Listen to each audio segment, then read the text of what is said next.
Na pandemia ficou claro, sem conexão e ferramentas digitais seria muito mais difícil.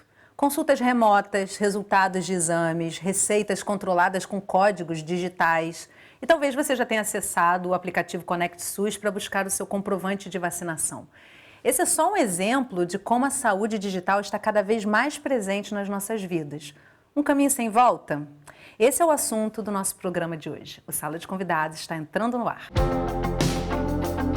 A telemedicina é algo muito antigo, né? E sempre vinha discussão, mas realmente a pandemia acelerou esse processo. Um outro profissional que está em qualquer lugar do país pode fazer a leitura. Isso ajuda demais na questão da tomada da decisão por parte da gestão. Toda essa informação fica acessível para o secretário municipal de saúde e para a sua equipe. Conversando comigo hoje sobre saúde digital, Odorico Monteiro, médico, doutor em saúde coletiva pela Unicamp e pesquisador da Fiocruz Ceará. Luiz Ari Messina, coordenador nacional da Rede Universitária de Telemedicina e presidente da Associação Brasileira de Telemedicina e Telesaúde. E Luiz Gustavo Quiataque, presidente da Sociedade Brasileira de Informática em Saúde. E você é minha quarta convidada ou convidado. Me manda as suas perguntas ou divide a sua experiência com a gente. Eu recebo aqui pelo WhatsApp 021 99701 8122 ou pelas redes sociais do Canal Saúde. Então, não deixa de participar. Doutor Odorico, doutor Luiz Ari, doutor Kia, muito obrigada pela presença de vocês com a gente aqui hoje. O caminho sem volta, né, doutor Odorico? Eu queria saber onde é que está o Brasil nesse universo da saúde digital, em que momento a gente está, quanto que a gente consegue acompanhar todas as transformações que a gente está vendo acontecerem.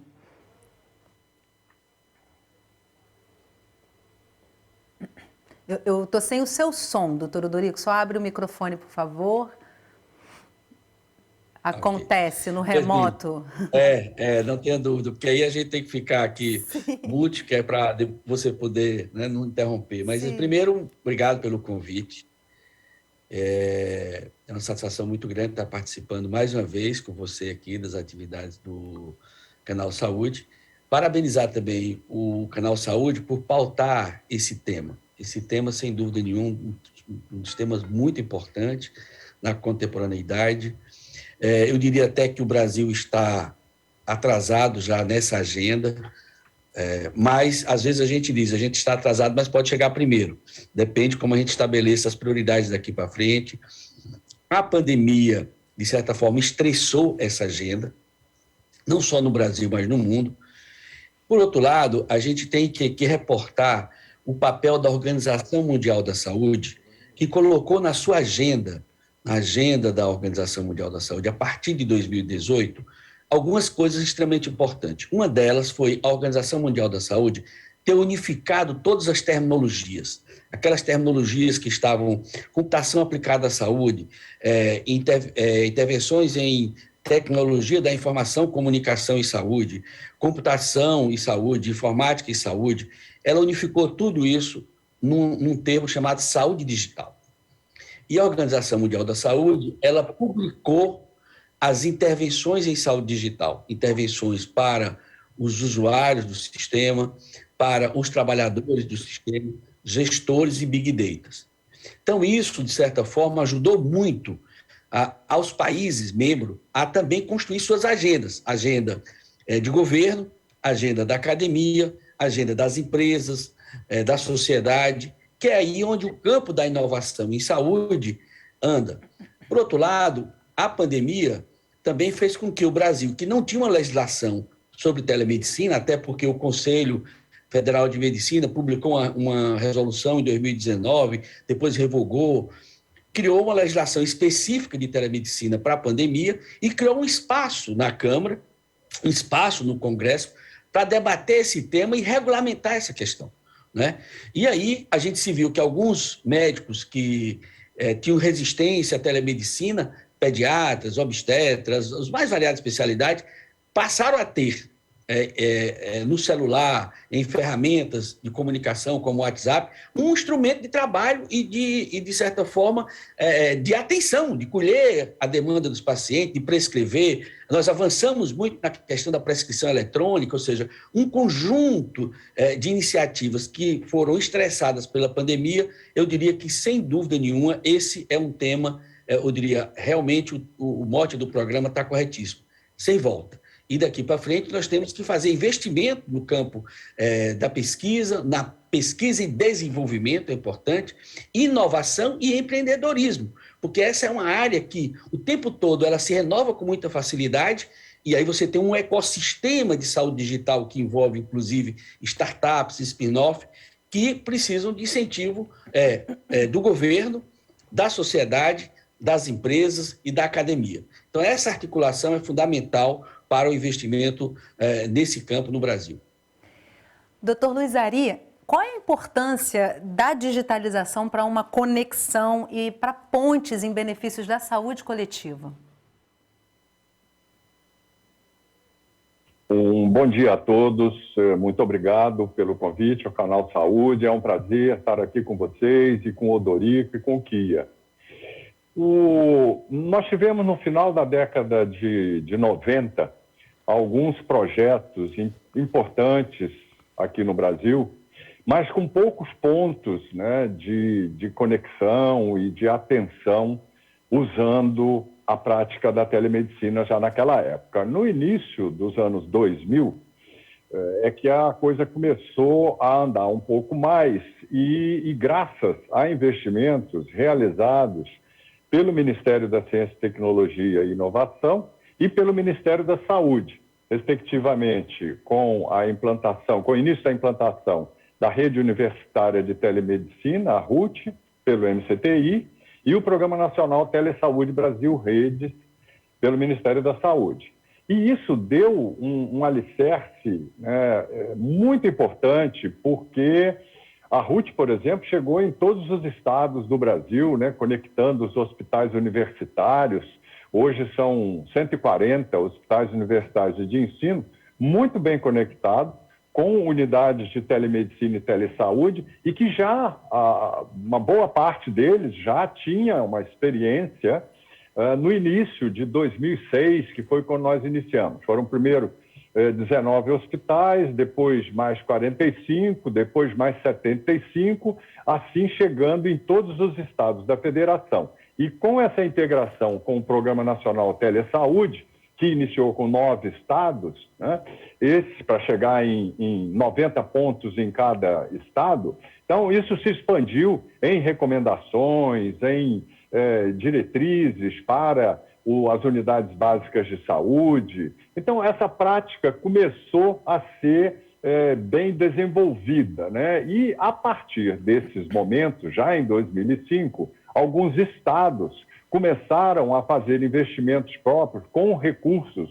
do estado, cito alguns aqui, Minas Gerais, Santa Catarina, Rio Grande do Sul, Pernambuco, enfim, Amazonas também, e assim conseguir, por exemplo, Minas Gerais já iniciando em 2005, assim como Santa Catarina, que chegou em todos os 256 municípios, Minas Gerais, mais de 800 municípios, e dessa forma, essa prática da telemedicina e da telesaúde foi se consolidando em todo o país. Então, a pergunta inicial, ela é fundamental, não tem volta mesmo. Nós já sabíamos disso há 20 anos atrás, porque já estávamos atuando através de projetos com a União Europeia também, que deu uma vida inicial também para esses projetos em parceria com a academia. Quando chegou a pandemia, né, aí sim, aí todo mundo entendeu que essa era uma prática que veio para ficar e não tem volta. Todos os profissionais de saúde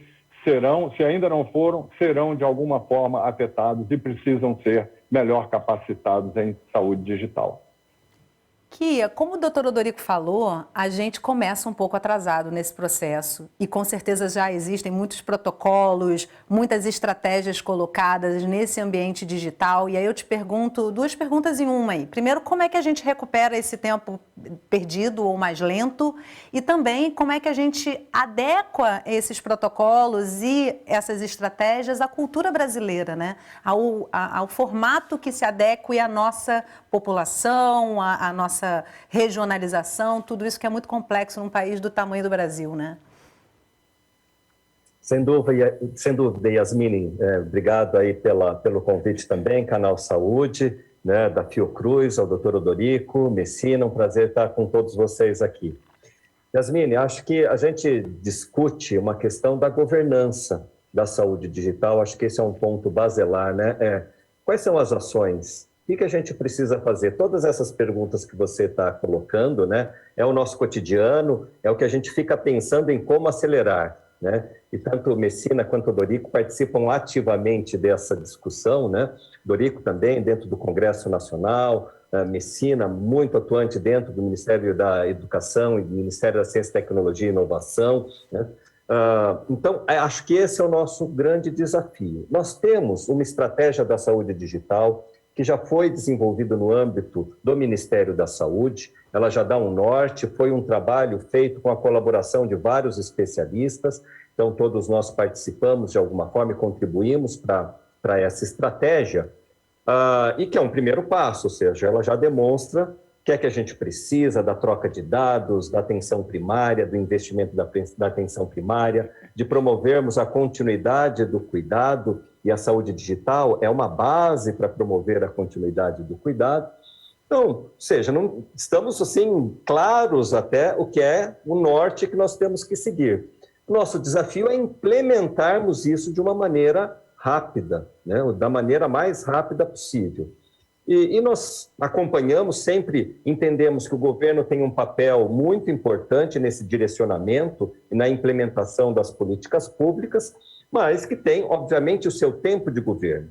Então, acho que nos últimos anos nós temos também articulado com a iniciativa privada, com a sociedade civil, para que participe mais ativamente e ocupe seu espaço, ajudando o governo. Então, acho que esse é o nosso desafio de, enquanto, por exemplo, ano passado o governo teve muito focado com pandemia, e com toda razão, toda a propriedade, né? Então, nessa questão da política da saúde digital, é resultado de exame, a questão das vacinas, deixa o governo focado nisso, que é muito importante. A iniciativa privada, e nós demos esse passo, vamos trabalhando naquilo que não está no foco do governo neste momento. Estão trabalhando na prescrição eletrônica, nas mensagens de resultados de atendimento ambulatorial, resumo de alta hospitalar, né? Para complementarmos. Agora, tudo isso precisa estar numa governança, né? Não adianta a gente também, a iniciativa privada, querer ajudar se isso não se encaixa com uma estratégia do governo. Então, acho que a gente tem que fortalecer essa estratégia, né? E dentro dessa questão que você falou, acho que nós temos muitas normas internacionais, padrões já publicados, e esses padrões, com sucesso, né, já foram implementados com sucesso em outros países. Então, nós também não saímos do zero. Acho que temos que aproveitar isso, temos uma participação muito grande nos organismos de padronização, como a ISO internacional, por meio da ABNT, da Associação Brasileira de Normas Técnicas aqui no país, o alinhamento, inclusive, da ISO com a OMS, né, a Organização Mundial de Saúde, que o Odorico mencionou. Então, temos que aproveitar toda essa discussão internacional e trazermos para cá. Esse é um dos nossos papéis, é também colocarmos esses padrões internacionais dentro da nossa realidade. E aí é um pouco técnico, a gente precisa, né, ter esse bom senso, né, de aproveitar o melhor que está lá fora dentro das nossas realidade, da nossa realidade aqui. Por que é tão importante o desenvolvimento da saúde digital e como é que ela se aplica no Sistema Único de Saúde? É o que a gente vai ver agora. Uma grande revolução tecnológica. Como será que anda a saúde digital dos brasileiros? No Brasil, com todas as particularidades e dificuldades de cada território, a internet das coisas chega fazendo conexões e permitindo salvar vidas. Vamos supor que ele está num local que só tenha, o paciente está num local que só tem enfermagem naquele dia, o que é muito comum, né? Você ter dias que não tem médico no local e locais que não tem médico mesmo. Mas se tiver um enfermeiro que possa realizar um eletrocardiograma, então ele pode transmitir aquele eletrocardiograma, pode ser transmitido pela internet, né?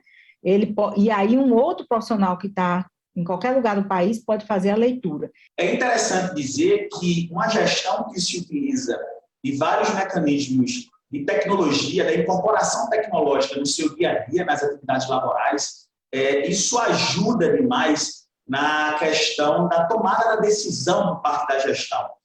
E com a pandemia da Covid-19, uma nova palavra se popularizou: telemedicina. Hoje dá para fazer uma consulta online, assim, diante do computador. Fica mais fácil, independente da distância. Ela fez a gente acordar para essa realidade, né? Para essa necessidade de usar essa tecnologia toda para algo assim realmente mais significativo, né? Então, a telemedicina é algo muito antigo, né? E sempre vinha a discussão e vários aspectos, mas realmente a pandemia acelerou esse processo de amadurecimento, de incorporação dentro da área, né? Principalmente da área de saúde. Dentro desse universo de conexões, a gente destaca o Larissa. É o trabalho desenvolvido por uma rede de pesquisadores focados em tecnologias e inovações em saúde digital pela Fundação Oswaldo Cruz. O objetivo é o fortalecimento da pesquisa e desenvolvimento nas fronteiras da saúde e da tecnologia da informação nesse vasto campo da saúde digital. Soluções que podem estar ao alcance de todos os gestores. Então, existe, por exemplo, um banco de dados, que é o Sistema de Informação de Mortalidade, em que se cadastra todas as declarações de óbito de pessoas que falecem no Brasil. Claro, dentro do serviço de saúde. O Sistema de Informação de Nascidos Vivos, que também é outro sistema que tem abrangência nacional e que registra todos os nascidos vivos que nascem no Brasil, né? Cada nascido vivo tem uma declaração de nascido vivo, que é um documento onde está especificado todas as informações sobre ele. O nome da mãe, o endereço, o nível de escolaridade da mãe, o peso ao nascer, o tipo de parto, se teve alguma complicação, então tudo fica lá. A rede construiu um programa de computador que faz um cruzamento de dados e vai muito além. É o GISA, uma framework de inteligência de governança para a tomada de decisão em sistemas de saúde. Hoje o GISA produz, no município que ele é implantado, um gráfico de evolução da mortalidade infantil nos últimos 13 anos, um gráfico de evolução da natalidade nos últimos 13 anos, um gráfico de evolução da morte por acidentes e agravos nos últimos 13 anos. Isso dá e outras coisas também, um gráfico de incidência de dengue, de chikungunya, de zika. Ele também agora está, nos últimos 2 anos, desenvolveu também um sistema de informação, uma leitura geográfica e mostra em mapas onde estavam localizados esse caso. Então, agora, né, nesse contexto da pandemia de Covid-19, né, o GISA é capaz de fazer a leitura de onde foram notificados os casos, os óbitos por Covid, e colocar isso no mapa para o gestor de saúde, e toda essa informação ficar acessível para o secretário municipal de saúde e para a sua equipe. Você que está em casa, participa do programa, mandando perguntas e comentários para a gente, para os nossos convidados. Vamos falar sobre saúde digital. Como é que está aí na sua cidade? Como é que você está tendo acesso a todos os dados sobre a sua saúde, no seu aplicativo, enfim. Comenta com a gente aqui para a gente trazer para os convidados da gente. Doutor Odorico, tem uma fala do João Bastos, né? Ele fala que usar a tecnologia para algo essencial e traz a questão da telemedicina ser uma discussão bem antiga já, né? A gente até estava comentando com vocês aqui no intervalo, enquanto rodava a matéria, né? De que essa discussão da telemedicina já acontece há bastante tempo e a pandemia veio mostrar que não tem mais tempo para discussão, ela tem que ser implementada, né? E aí queria um comentário seu sobre isso, né? A gente talvez tenha esse legado da pandemia, de ter impulsionado esse momento, né? Olha, Yasmine, primeiro eu queria aqui também ressaltar a importância para esse processo da Rede RUT. Eu acho que aí o Messina colocou muito bem, ou seja, essa rede universitária ancorou essa questão no Brasil, e o papel da SBIS, né, que aqui é representada pelo KIA, que são instituições que ancoraram isso no Brasil. Então, a própria idade da SBIS, né, que já estão aí há algum tempo, nasce junto dessa aplicação da necessidade. A saúde digital é uma construção interdisciplinar. Ela envolve os stakeholders da saúde pública, da clínica, e envolve os profissionais da área de TI, de tecnologia, de design. É uma construção interdisciplinar. Então, aqui nós temos exatamente esse espaço da Fiocruz, o espaço das universidades brasileiras e da sociedade civil. O João Bart, por exemplo, quando ele coloca isso, ele é um geriatra.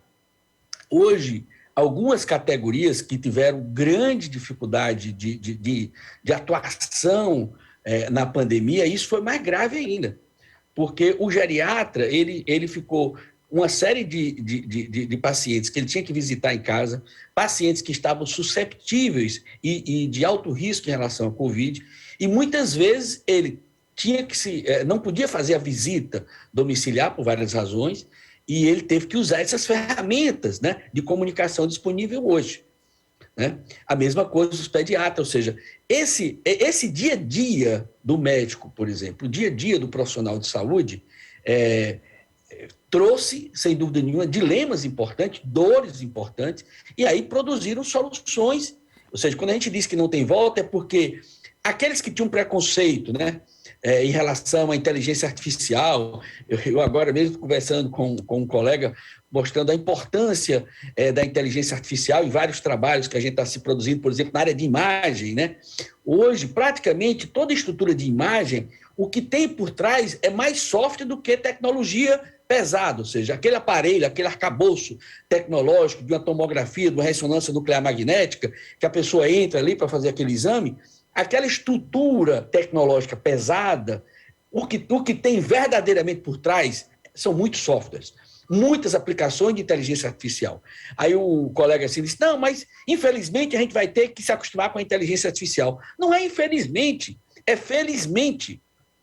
É essa questão, que o que está em pauta isso hoje é a gente perder o medo de achar que há contradição entre o ato presencial do médico na anamnese, no exame físico de um paciente, e atividades remotas. E não há contradição entre o médico ver o exame e dar um diagnóstico, e aquele exame já ter por trás uma série de inferências de modelos preditivos de inteligência artificial que ajuda aquele diagnóstico. Então, não é infelizmente, é felizmente mesmo. E isso é tão forte, Yasmine, que a Organização Mundial da Saúde preconiza que a saúde digital pode incluir 1 bilhão de pessoas no mundo. Continentes inteiros, como a África, que infelizmente não teve o benefício da era industrial, que aí foi muito forte na Europa, nos Estados Unidos, e nós aqui do Brasil nos beneficiamos de um sistema regionalizado, hierarquizado, e tivemos essa oportunidade fantástica, que foi a Constituição de 88, construir o Sistema Único de Saúde universal, né? Mas a África não teve esse acesso todo, mas ela já pode ter acesso e inclusão através da saúde digital.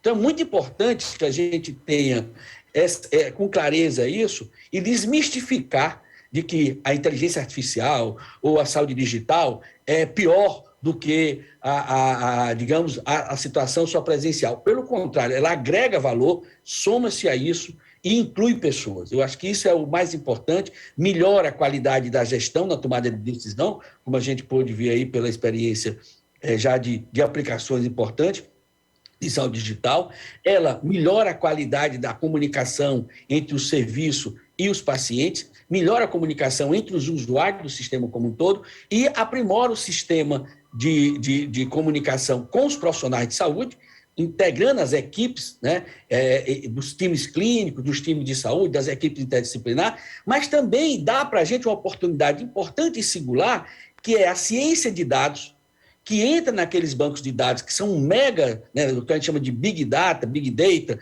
e aquilo analisa aqueles dados, transforma o dado em informação, apoiando a tomada de decisão, seja do gestor, seja do profissional de saúde. Então, isso é fundamental e é estratégico para a saúde do século XXI.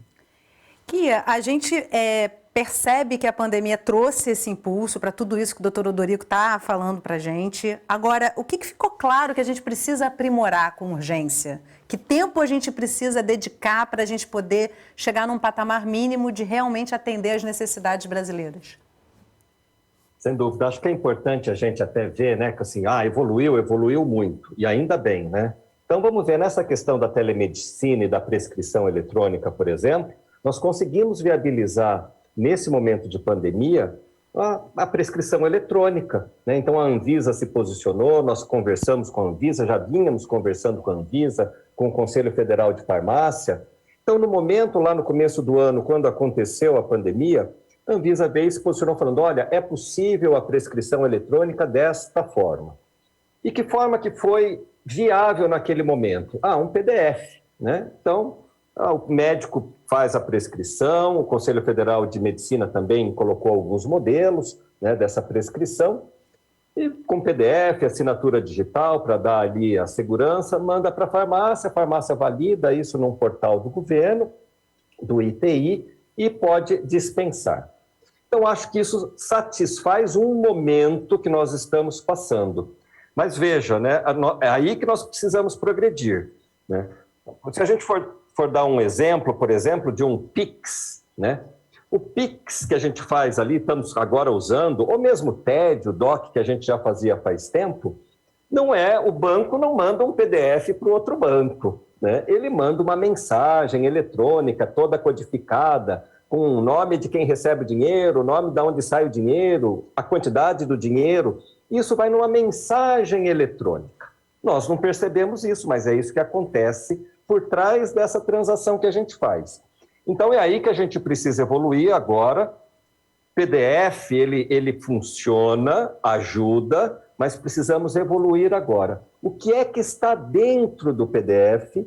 Nós precisamos agora colocar isso dentro de uma mensagem eletrônica para que os computadores consigam processar.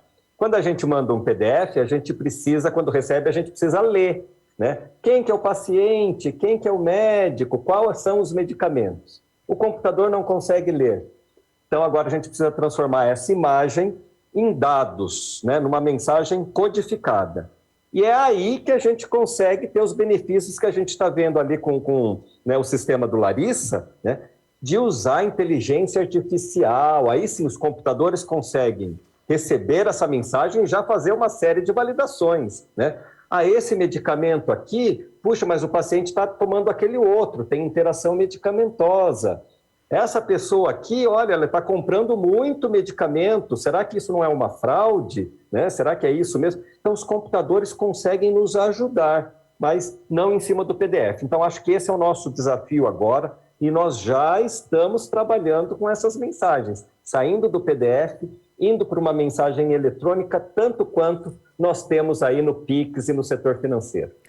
A gente vai falar do Larissa com bastante atenção no próximo bloco, quero entrar mais a fundo nesse sistema super importante, mas antes da gente encerrar esse bloco, a gente já estourou um pouquinho o nosso tempo, eu quero trazer o Dr. Luiz Ari, falando sobre esse amadurecimento da telemedicina em meio à pandemia, como é que você percebeu esses últimos 2 anos aí nessa discussão toda que já vinha de longa data, né, e que de repente precisou ser urgente essa implementação e passar por cima de algumas discussões, inclusive, né?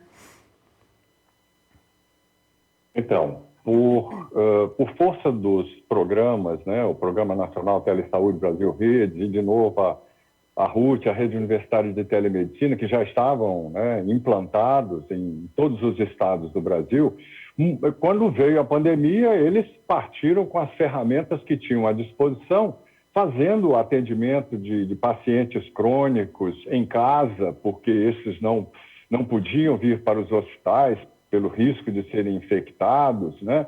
Acompanhando com um protocolo de atendimento também. Então, todas essas 140 unidades, né, elas puderam, por pela consciência e pela cultura que já tinham e a prática na telemedicina, a atuar, né?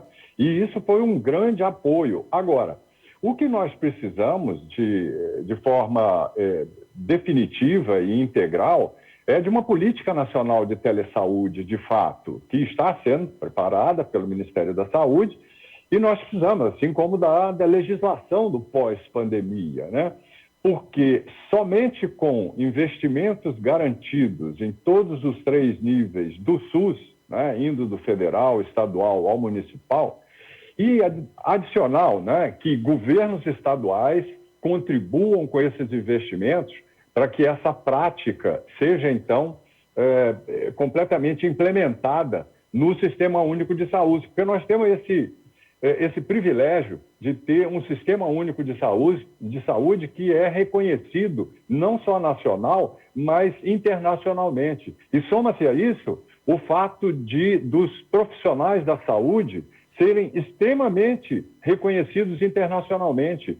Por conta da consolidação da RUT e tal, nós fomos convidados para vários eventos internacionais, e cito apenas 2 aqui, no Japão, que eu estava presencial, no Japão e na Noruega, 2 países de alto nível. Eles ficavam impressionados com a perícia dos profissionais brasileiros. Ali, no caso, nós estávamos tratando de cirurgias em alta definição, captação, transmissão e visualização de cirurgias em 4K e até 3D, e também essa criatividade do brasileiro e facilidade de comunicação. Então, nós precisamos de investimentos no SUS, né? E agora estamos mais garantidos ainda, porque a Rede Nacional de Dados em Saúde, a estratégia de saúde digital do DataSUS está bem alicerçada, seguindo as recomendações da Organização Mundial da Saúde. Então, nós temos todo um espaço, né, já consolidado nessa área no Brasil para prosseguirmos com grandes avanços. No próximo bloco, vamos a Pernambuco ver como a saúde digital chega na ponta do atendimento do SUS. A gente já volta, não sai daí.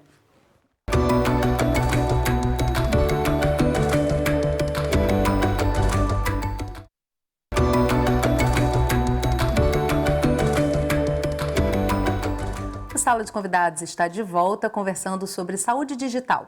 Comigo para essa conversa, Odorico Monteiro, médico, doutor em saúde coletiva pela Unicamp e pesquisador da Fiocruz Ceará. Luiz Ari Messina, coordenador nacional da Rede Universitária de Telemedicina e presidente da Associação Brasileira de Telemedicina e Telesaúde.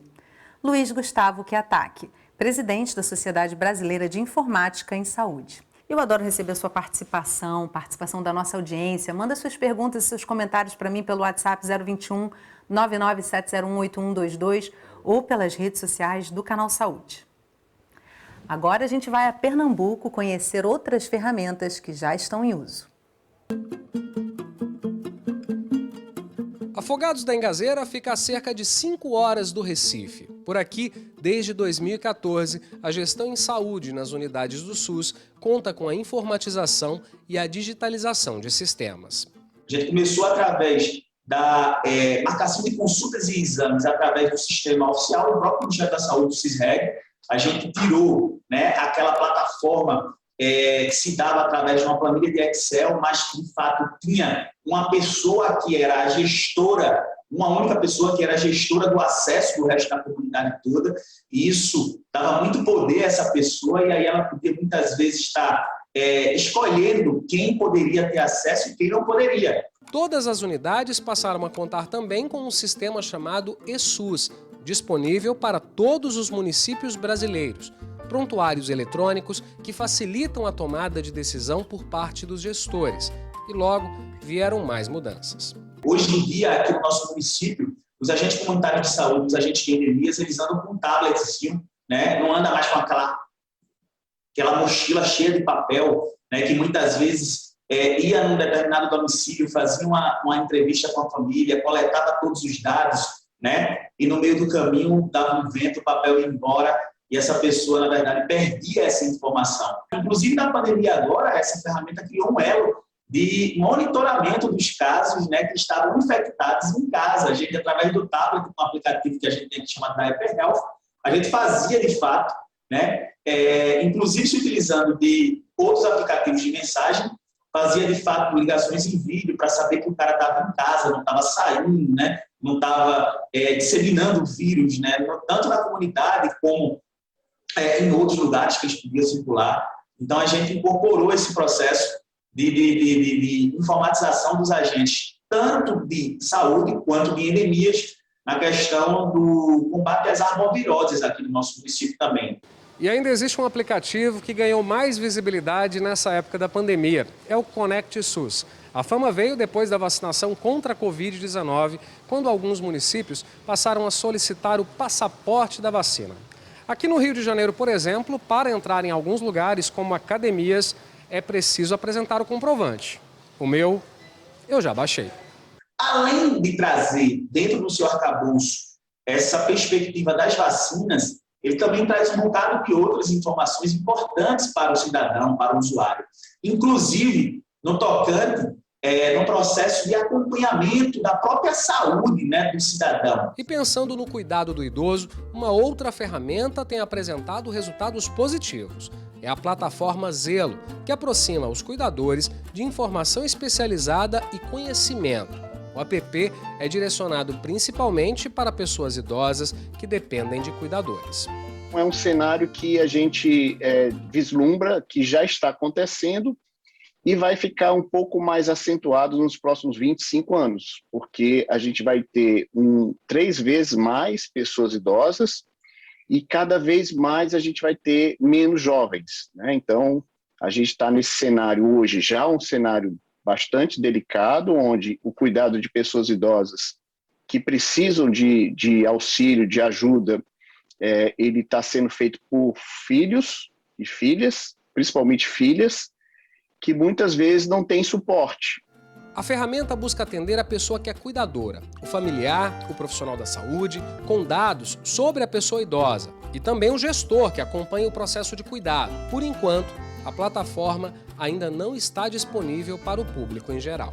Ela funciona como uma interface com tecnologia, né, com dados, com informações que são geradas a partir da visita dos profissionais de saúde, né, naquela pessoa idosa, e tem uma interface que vai, a partir das informações que são geradas pelos profissionais de saúde, essas informações vão ser trabalhadas e geradas informações para o cuidador. Inicialmente, a gente está trabalhando ainda com serviços onde há um serviço de profissionais de saúde que fazem o acompanhamento dessas pessoas idosas, e a gente está introduzindo essa ferramenta para auxiliar esse acompanhamento. Doutor Odorico, é muito interessante a gente ver ali o funcionamento na ponta, né? O basiquinho que é aquele agente de saúde não sair com aquela papelada para fazer uma visita e que a gente sabe que por trás disso tem todo um estudo muito especialista envolvido, como o doutor Kia falou no primeiro bloco. Eu queria saber do Larissa, porque ele foi um dos principais motes desse programa, porque é um sistema extremamente interessante que envolve muitos profissionais. Queria que você falasse para a gente o que é o Larissa, o que ele envolve, qual a importância dele para a digitalização da saúde no Brasil. Oi, Yasmine. Muito boa a sua colocação, Yasmine. O Larissa, eu diria que ele nasce nesse ecossistema de saúde digital. Ele nasceu, inclusive, no Canadá, fruto de 2 pós-doutorados, do nosso pós-doutorado, eu fiz o pós-doutorado na Universidade de Montreal, e outro cearense que estava lá, que é o professor Mauro Oliveira, que é do Instituto Federal, e exatamente o nome Larissa vem do Lara, que é o laboratório do professor Mauro Oliveira, que era um laboratório de inteligência artificial, e o RISO, que era o nosso laboratório, que era um laboratório de redes integradas e inteligência de saúde. E, a partir de 2010, esse laboratório passou a se constituir como um laboratório interdisciplinar, ou seja, profissionais da área de tecnologia da informação, profissionais da área de saúde, da área de saúde pública, profissionais da clínica, profissionais da odontologia, profissionais de design, né? E aí, a partir desse laboratório, também se constitui hoje uma rede. Então, envolve a Universidade Federal do Ceará, a Universidade Federal de Pernambuco, o Instituto Federal do Ceará, a Universidade Federal da Paraíba, várias unidades da Fiocruz, não só no Ceará, mas o Ageu Magalhães, o Gonçalo Muniz na Bahia, a Fiocruz do Rio de Janeiro, e agora nós temos a colaboração com a Universidade de Montreal e com a Universidade de Nova de Lisboa e Aveiro. Esse ecossistema abriga hoje um ecossistema de saúde digital dentro daquilo que preconiza o marco legal da ciência e tecnologia no Brasil.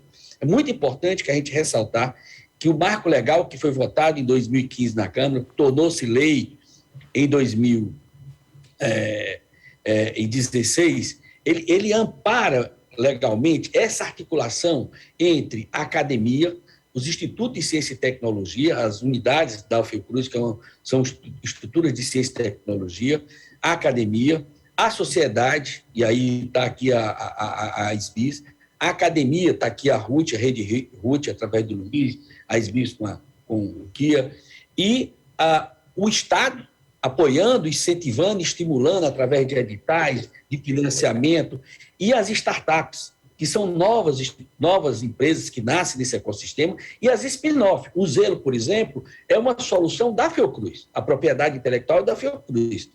Agora, dentro do marco legal da ciência e tecnologia, quem coloca essa solução a serviço da sociedade é uma spin-off. Então, esse é um... Acho que perdemos a conexão que rapidamente. Nasce dentro das instituições. Doutor Odorico, não sei se... É aquele laboratório que articula as instituições, esses pesquisadores, para criar esse ecossistema de inovação.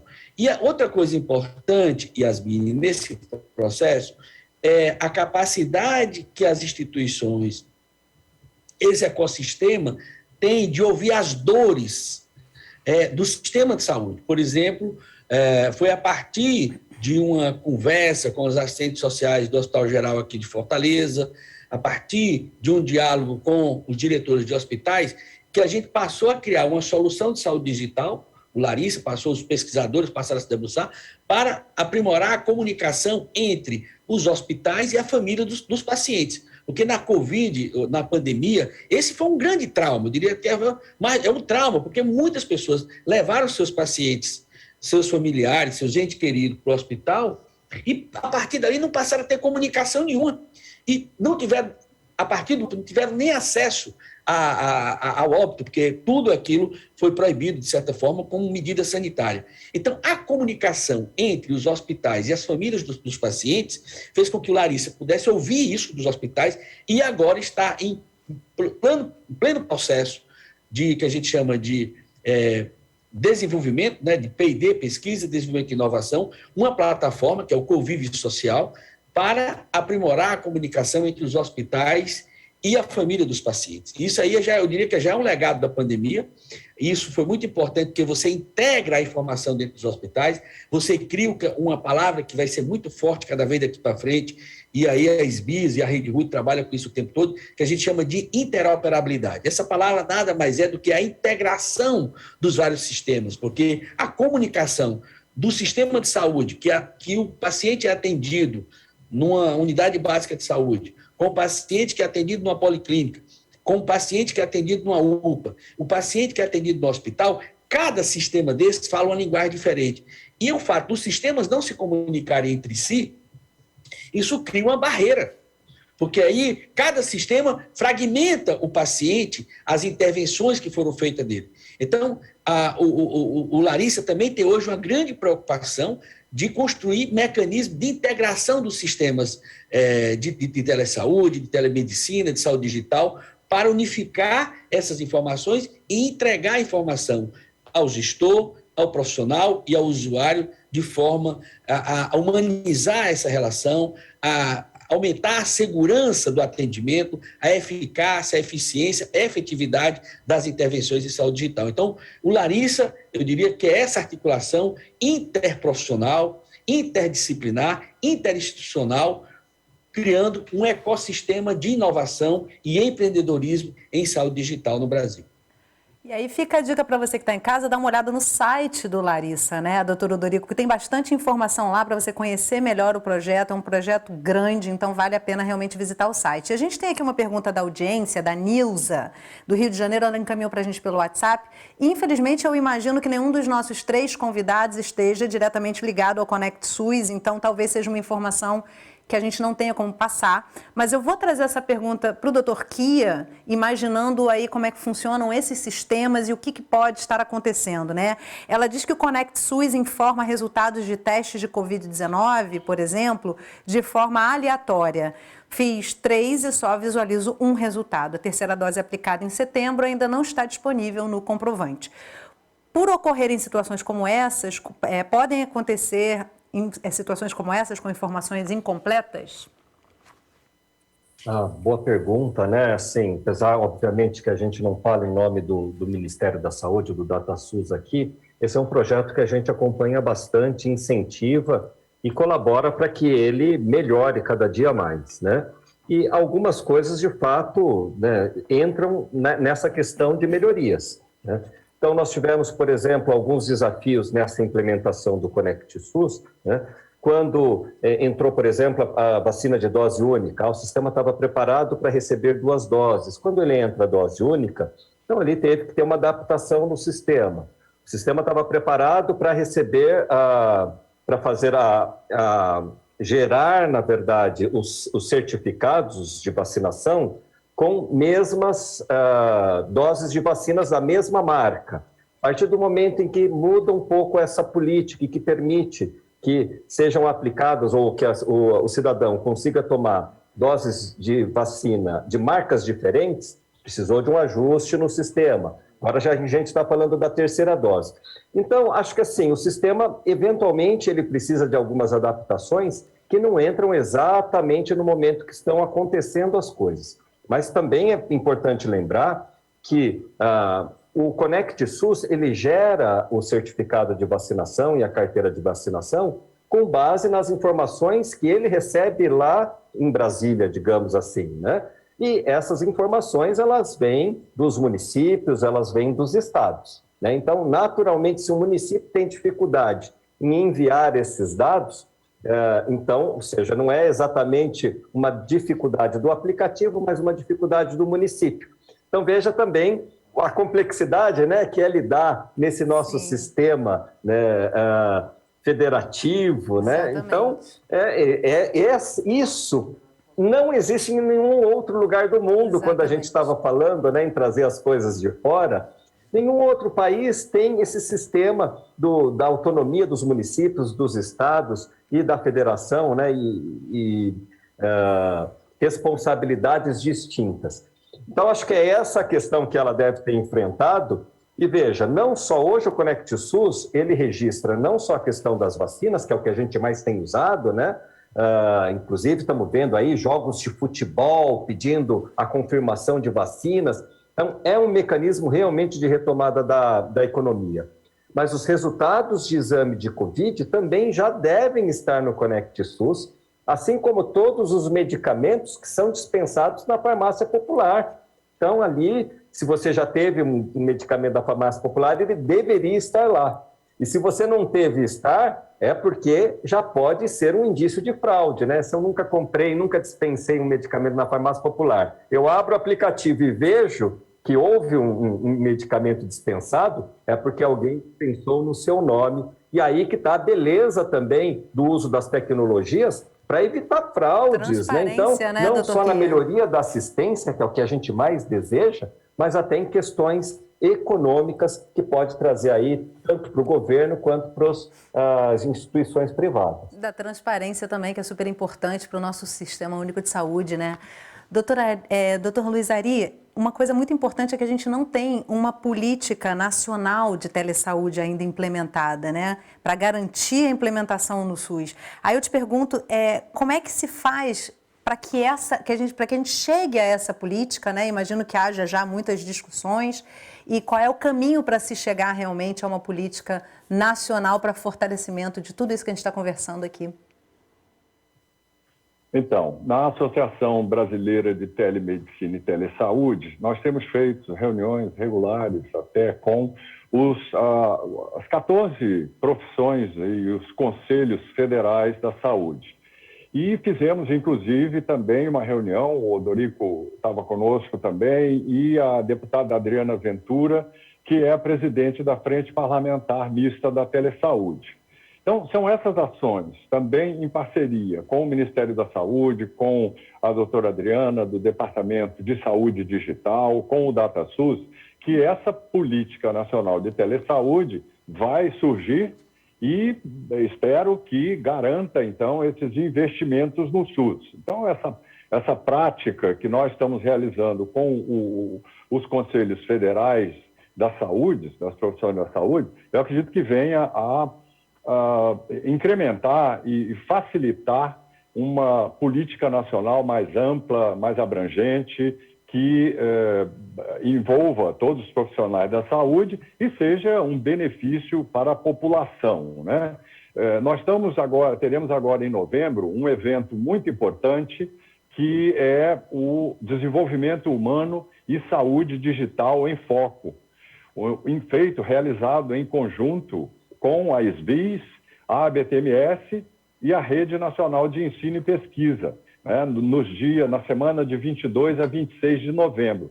E para esse evento, nós teremos palestrantes, né, de todo o Brasil e de fora do Brasil também, porque nós temos um relacionamento muito forte com os países de língua portuguesa, com os países da América Latina, inclusive estamos expandindo agora a RUT para a América Latina, e a Organização Mundial da Saúde e a Organização Pan-Americana, inclusive a Organização Mundial da Saúde, reconheceu na plataforma de saúde digital, agora, última documentação de dezembro de 2020, a RUT como um exemplo importante mundial. E estará presente conosco tanto a Organização Mundial da Saúde como a Organização Pan-Americana de Saúde nesse evento. Então, aqui o agradecimento também ao KIA, que é um parceiro fantástico e que nós conseguimos colocar esse evento para acontecer agora em novembro, né? Com essa expansão, né, da RUT, da SBIS, a RNP e a Associação Brasileira de Telemedicina, né,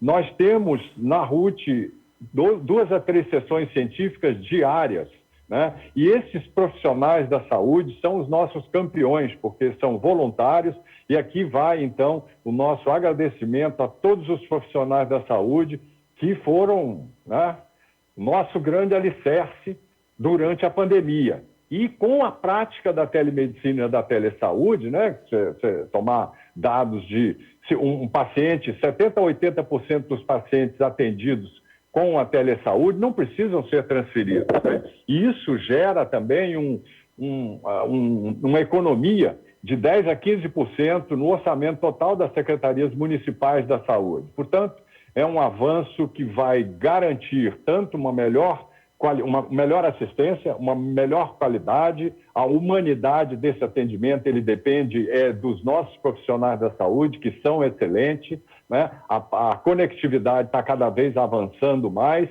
e dessa forma nós vamos ter também processos, né, e a gestão da saúde no SUS muito mais efetiva e de forma integrada com os sistemas interoperáveis, como o Odorico já mencionou.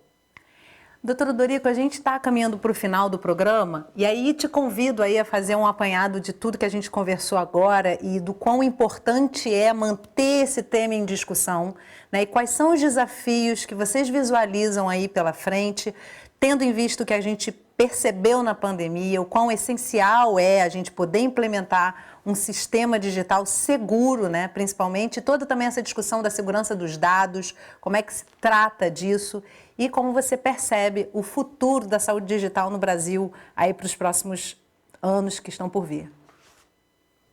Olha, Yasmine, veja só.